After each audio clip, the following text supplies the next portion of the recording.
180 years ago, a British naturalist by the name of Charles Darwin set sail from his homeland of England on a ship called the HMS Beagle. The 5-year voyage and the various stops on that voyage inspired Darwin to make, from his own mind, a theory which would become one of the most fundamental theories of all time, the theory of evolution. Throughout Darwin's voyage, he made a great number of stops, but the most famous of which is that of the Galapagos Islands, a chain located off the coast of South America. What he found there was incredible. A huge variety of creatures lived in that region, and some varied from island to island. Tortoises as large as he was lived in the area, and Darwin wondered what caused all of these differences. He came up with the theory of adaptation, or the theory that organisms change over generations to fit their environment. But enough talk here. Let's actually go to the Galapagos.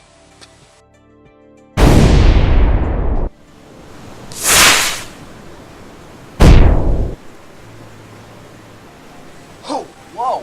We're finally at the Galapagos. Anyway, these islands are very fertile and absolutely full of plant and animal life. Oh look! There's a creature right here!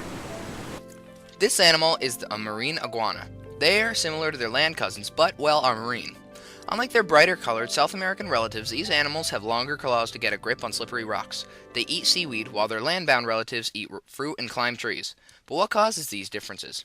Scientists use the theory of geographic isolation to explain this. According to this theory, a group of iguanas became isolated some millions of years ago. Presented with a new environment and food sources, they slowly adapted to the habitat. This was, in the scientists' opinions, illustrated by natural selection, the process by which the animals most well-suited to an environment live and reproduce, while the unsuited ones die off. Another name for this theory is the survival of the fittest.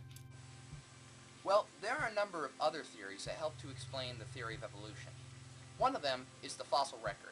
While it in itself is not necessarily a theory, scientists use it to see the number of items and things in a particular layer of rock. And how they date that I'll tell you in a minute, but let's go to an excavation site. The fossil record is oftentimes also referred to as the placement theory, or the theory of juxtaposition. It is used to determine the number of a species and the type of species and the changes that that species underwent over a period of time. Scientists were able to determine this timeline and this evolutionary scale by looking at the fossil record. The fossil record is how scientists date fossils. In places like the one behind me, you can see the different layers of rock. Much like a stack of books or a stack of paper, the ones on the bottom are the ones that were first put there. The ones on the top are the youngest. This is a method used to compare ages relatively. It can be used for rocks, fossils, just to see which one was put there first. So, it's called relative dating, not like inbreeding. For example, a fossil found in a layer down here is older than a fossil found in a layer up here. Now, on to absolute dating. Absolute dating is dating an object with an actual number.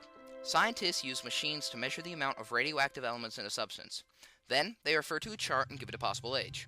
They were able to do this because each radio element has a half-life, or the time it takes for half of that element to decay, or turn into another substance. By referring to the time period for each element, scientists can slap a date on a fossil. Speaking of fossils, let's have a look at the different types. A fossil, by definition, is the preserved remains of an organism from long ago. However, fossils can come in many forms. The first is that of the ice monkey. In this type of preservation, the organism's carcass becomes encased in ice, prevented from decay by sub-zero temperatures. Bones, flesh, teeth, hair, and skin are all preserved. The second type is being preserved in amber. Amber is a stone formed from the sap of ancient trees.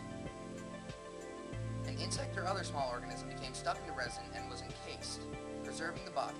The third and fourth types of fossilization are that of petrification, where an organism is replaced by minerals over time, or good old-fashioned mold and cast fossils, where the old body dissolves underground and leaves a hollow mold, which is then filled with minerals, making a stone copy of the original. In conclusion, I would like to thank you for watching this presentation, and make sure that you know science, because this is Science with Connor.